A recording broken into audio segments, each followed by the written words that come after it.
Namaskar, friends. As you know, the CCA and Cabinet met today to brief you on the important decisions approved by the Cabinet. We have with us Honorable Minister of Commerce and Industry, Consumer Affairs, Food and Public Distribution and Textiles, Shri Piyush Goyal ji. Honorable Minister for Information Broadcasting and Youth Affairs and Sports, Shri Anurag Singh Thakur ji. Honorable Minister of State for Textiles and Railways, Srimati Darshana Vikram Jadosh ji. My warm welcome to the Honorable Ministers. First, Honorable Minister for INB will brief, followed by the Minister of Commerce and Industry. After the briefing, we'll take some questions relating to Cabinet decisions only. Over to Honorable Sir. नमस्कार। माननीय प्रधानमंत्री जी की अध्यक्षता में आज cabinet की बैठक ने मिनिस्ट्री ऑफ टेक्सटाइल को लेकर एक महत्वपूर्ण निर्णय लिया है। जैसा हमें ज्ञात है, प्रोडक्शन लिंक इंसेंटिव स्कीम ने कुछ और क्षेत्रों में भी बहुत महत्वपूर्ण साबित हुई है और मिनिस्ट्री ऑफ टेक्सटाइल के अंतर्गत जो टेक्सटाइल का उद्योग है उससे लाखों लोगों को रोज़गार का सृजन होता है, रोज़गार के अवसर मिलते हैं और इकोनॉमीज ऑफ स्केल को देखते हुए वैश्विक वस्त्र व्यापार में भारत का अपना प्रभुत्व और बढ़े, उसके लिए इस निर्णय को किया गया है। कुल मिलाकर 5 वर्षों में 10,683 करोड़ रुपया 5 वर्षों में 10,683 करोड़ के मूल्य के प्रोत्साहन मुहैया कराए जाएंगे।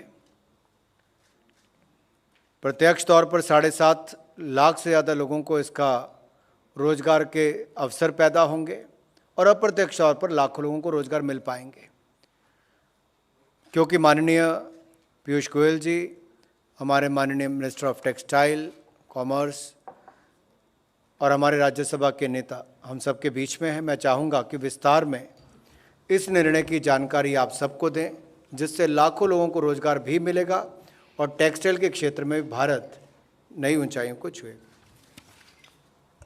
धन्यवाद Anurag ji. Production linked incentive ये माननीय प्रधानमंत्री नरेंद्र मोदी जी का जो विजनरी कदम भारत में इम्प्लीमेंट हुआ है, उसमें आज वस्त्र क्षेत्र के साथ जुड़ी पीएलआई की स्कीम को मंजूरी मिली। वस्त्र टेक्सटाइल इंडस्ट्री एक ऐसी इंडस्ट्री है जो हर रुपया जो हम निवेश करते हैं उसमें सबसे अधिक रोजगार प्रोवाइड करता है। इसके साथ साथ वस्त्र हमारी देश की धरोहर भी है। टेक्सटाइल सेक्टर ने प्राचीन काल से भारत में बहुत लाभ दिया है, बहुत बढ़िया इसका योगदान रहा है भारत की अर्थव्यवस्था में। लेकिन परंपरागत तरीके से हमने जो फोकस किया है वो कॉटन टेक्सटाइल्स पे किया है और कॉटन टेक्सटाइल्स में हमारी एक अच्छा वर्चस्व है विश्व में और अच्छी ग्रोथ भी हो रही है। मैनमेड टेक्सटाइल्स और टेक्निकल टेक्सटाइल्स ये ऐसे क्षेत्र हैं जो अंतर्राष्ट्रीय बाजार में बहुत बड़े रूप में इस्तेमाल होते हैं और जिसकी वृद्धि भी तेज गति से हो रही है। आज 2/3 जो अंतर्राष्ट्रीय बाजार है, अंतर्राष्ट्रीय व्यापार है, वो 2/3 मैनमेड टेक्सटाइल्स और टेक्निकल टेक्सटाइल्स का रहता है। ऐसे परिस्थिति में भारत भी उस पूरे इकोसिस्टम में मैनमेड फाइबर्स के फैब्रिक में, उसके गारमेंट्स में भी अपना योगदान दे पाए, उसके लिए विशेषकर ये पीएलआई स्कीम मंजूरी की गई है। जैसा माननीय अनुराग जी ने कहा, 10,683 करोड़ रुपए इसमें इंसेंटिव के रूप में प्रोडक्शन के ऊपर दिए जाएंगे। जो लोग, और इसको 2 भाग में रखा है, जो लोग 100 करोड़ से अधिक निवेश करते हैं और जो लोग 300 करोड़ से अधिक निवेश करते हैं। साधारणतः हमारा अनुमान है कि इसमें से ग्लोबल चैंपियंस निर्माण हो, ऐसी कंपनियां जो विश्व के बाजार में कॉम्पिटिटिव हो सके, जो कुछ विशेषकर वेस्टर्न कंट्रीज में आधुनिक चीज़ों की डिमांड है उसको हम पूरा कर सकें। और जब हम तय करेंगे किसको ये पीएलआई स्कीम का बेनिफिट मिले, उसमें जो मापदंड रखेंगे उसमें 2-3 मापदंड पे विशेष जोर दिया जा रहा है। एक तो जो कंपनियां या जो फैक्ट्रियां एस्पिरेशनल डिस्ट्रिक्ट या टियर 3, टियर 4 शहरों के आसपास लगती हैं, उसको ज़्यादा प्राथमिकता दी जाएगी। साथ ही साथ कितना रोजगार निर्माण करेंगे इस स्कीम के तहत, उस बिंदु को भी विशेष ध्यान दिया जाएगा। उसके ऊपर विशेष मार्किंग करके प्राथमिकता देके उनको आगे बढ़ाया जाएगा।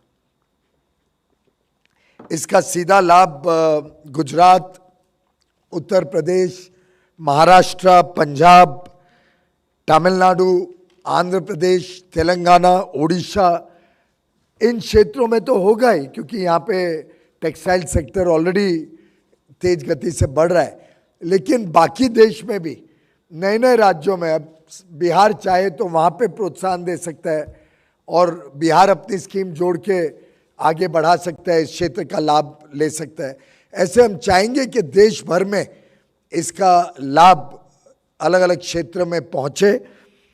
एक प्रकार से गत वर्षों में माननीय प्रधानमंत्री जी के नेतृत्व में जो अलग अलग निर्णय लिए गए, फिर वो चाहे रॉ मटेरियल अवेलेबिलिटी सही दाम पे एक्सपोर्टर्स को मिले, टेक्सटाइल सेक्टर को मिले, रॉटेप और ROSCTL जैसी स्कीम्स जिसके तहत जो भी एम्बेडेड टैक्सेस हैं, टैक्सेस, ड्यूटीज, लेवीज, उन सब का रिफंड मिले इन अ WTO कंप्लायंट मैनर। वो पैसा निवेशकों, जो लोग निर्यात करते हैं उनको वापस मिला जाए और लेवल प्लेइंग फील्ड हो उनका, जब वो अंतर्राष्ट्रीय बाजार में अपना व्यापार करने जाते हैं। ऐसी अन्य अन्य स्कीम्स को जब साथ में जोड़ के पिरो के देखते हैं तो वस्त्र क्षेत्र के लिए जितने कदम मोदी सरकार ने उठाए हैं, शायद ही पहले कभी इतने सारे कदम उठाए गए हों। और मेरे पूरा विश्वास है, जो उत्साह हमने एक्सपोर्टर्स में देखा, जो टेक्सटाइल इंडस्ट्री के अलग अलग क्षेत्र से जुड़े हुए लोगों के साथ माननीय दर्शना बहन और मेरे इंटरेक्शन में जो हमने उत्साह देखा है, उसको देखते हुए, इन सब स्कीम्स का लाभ लेते हुए अब अंतर्राष्ट्रीय बाजार में भारत और अपना वर्चस्व दिखा पाएगा। और भारत का उत्पादन भी, जो भारत की ज़रूरतें हैं, टेक्निकल टेक्सटाइल्स डिफेंस में लगती है, हेल्थ केयर में लगती है। आप सब जानते हैं कि मोदी जी के मार्गदर्शन में आज भारत विश्व का सेकेंड लार्जेस्ट उत्पादक बन गया है पर्सनल प्रोटेक्टिव इक्विपमेंट का, PP, जो पहले ना के बराबर देश में बनते थे। आज पूरे विश्व में भारत के PPEs की चर्चा होती है। और इतने जल्द छोटे समय में हमने अच्छी गुणवत्ता वाले, अच्छी क्वालिटी वाले, हाई प्रोडक्टिविटी की फैक्ट्रियां उसको बनाएं, जो कॉस्ट इफेक्टिव PPEs हमारे कोविड की लड़ाई में हमें काम में आई। इस प्रकार से कई सारे निर्णय हाल में लिए गए जो हमें दर्शाता है कि कैसे प्रधानमंत्री मोदी जी ने इस क्षेत्र को प्रोत्साहन दिया है और आगे भी चल के हमारी लगातार स्टेक होल्डर्स के साथ चर्चा में इस विषय को आगे बढ़ाने का काम किया जाएगा। एक प्रकार से एक और जुड़ा हुआ इसके साथ विषय आपको मैं सिर्फ अवगत करा दूं, जिसमें टेक्सटाइल को बहुत बड़ा लाभ हो सकता है, वो है फ्री ट्रेड एग्रीमेंट्स। और अब कोशिश हो रही है कि जो वेस्टर्न कंट्रीज, डेवलप कंट्रीज हैं, जैसे UK है, UAE है, यूरोपियन यूनियन के 27 देश हैं, इनके साथ भी FTAs करके क्या हम जो कपड़ा व्यापार है उसमें जो हमारी डिसेबिलिटी है बाकी देशों के समक्ष, जो हमें हमारे प्रोडक्ट्स पे ड्यूटी लगती है, दूसरे देशों पे नहीं लगती है, उस डिसेबिलिटी को भी हम कवर करने के लिए प्रयास कर रहे हैं। और ये भी बड़ी खुशी की बात है कि माननीय प्रधानमंत्री जी ने सही दिशा दी कि जो डेवलप्ड वर्ल्ड है जिसके साथ ट्रेड करने में दो तरफा फायदा होगा, उस पर ज़्यादा फोकस किया जाए और वाणिज्य मंत्रालय उस पर भी तेज गति से काम कर रहा है। तो ये स्कीम की बाकी जानकारियाँ आपको विभाग द्वारा दी जाएंगी, पर ये मोटा इसका रूपरेखा ढांचा है। इससे पूरा वैल्यू चेन जो मैनमेड फाइबर्स का और टेक्निकल टेक्सटाइल्स में ज़रूरत पड़ती है, पूरी वैल्यू चेन को प्रमोट करने की कोशिश की जाएगी। फैब्रिक आज भारत में कम बनता है, फैब्रिक को विशेषकर प्रोत्साहन देके भारत में बने और प्रोसेसिंग यूनिट्स ज़्यादा हैं भारत में, इस पे हमारा ज़्यादा कोशिश रहेगी। धन्यवाद। Thank you, sir. We will take a few questions now. 116. Sir मैं लक्ष्मण हूँ CNBC आवाज़ से।